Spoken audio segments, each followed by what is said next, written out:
Ézéchiel, chapitre 44. Il me ramena vers la porte extérieure du sanctuaire, du côté de l'Orient. Mais elle était fermée. Et l'Éternel me dit, cette porte sera fermée, elle ne s'ouvrira point, et personne n'y passera. Car l'Éternel, le Dieu d'Israël, est entré par là. Elle restera fermée. Pour ce qui concerne le prince pourra s'y asseoir, pour manger le pain devant l'Éternel. Il entrera par le chemin du vestibule de la porte, et il sortira par le même chemin.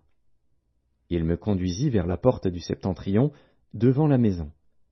Je regardai, et voici, la gloire de l'Éternel remplissait la maison de l'Éternel. Et je tombai sur ma face.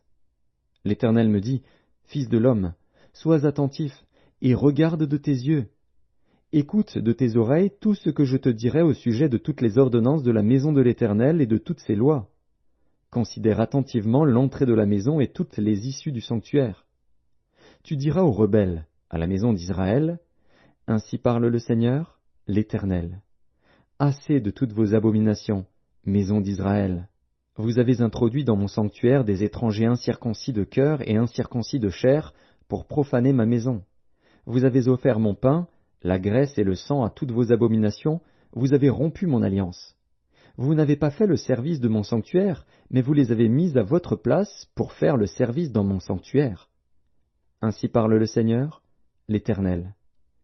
Aucun étranger, incirconcis de cœur et incirconcis de chair, n'entrera dans mon sanctuaire, aucun des étrangers qui seront au milieu des enfants d'Israël.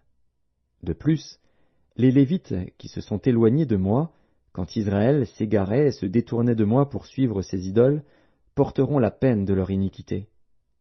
Ils seront dans mon sanctuaire comme serviteurs, ils auront la garde des portes de la maison, et feront le service de la maison.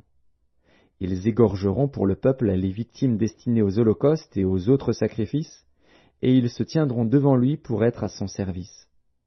Parce qu'ils l'ont servi devant ses idoles, et qu'ils ont fait tomber dans le péché la maison d'Israël, je lève ma main sur eux, dit le Seigneur, l'Éternel, pour qu'ils portent la peine de leur iniquité.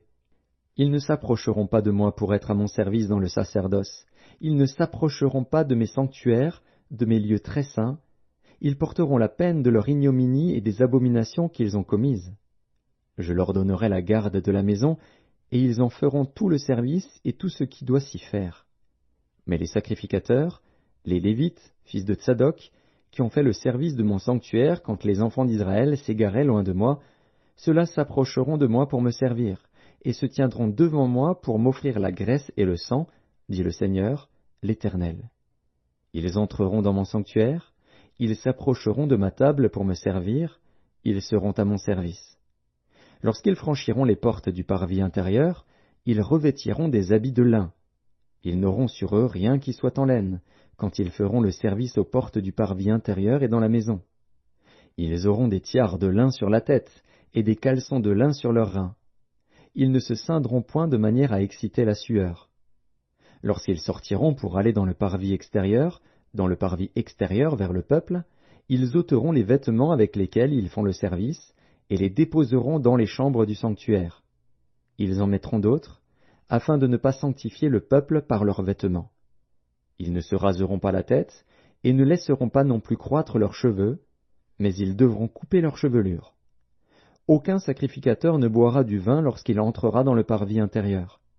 Ils ne prendront pour femme ni une veuve, ni une femme répudiée, mais ils prendront des vierges de la race de la maison d'Israël.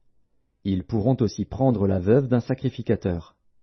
Ils enseigneront à mon peuple à distinguer ce qui est saint de ce qui est profane, ils lui feront connaître la différence entre ce qui est impur et ce qui est pur. Ils seront juges dans les contestations, et ils jugeront d'après mes lois.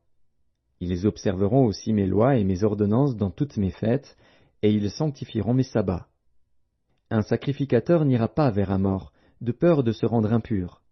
Il ne pourra se rendre impur que pour un père, pour une mère, pour un fils, pour une fille, pour un frère, et pour une sœur qui n'était pas mariée. Après sa purification, on lui comptera 7 jours. Le jour où il entrera dans le sanctuaire, dans le parvis intérieur, pour faire le service dans le sanctuaire, il offrira son sacrifice d'expiation, dit le Seigneur, l'Éternel. Voici l'héritage qu'ils auront, c'est moi qui serai leur héritage. vous ne leur donnerez point de possession en Israël, je serai leur possession.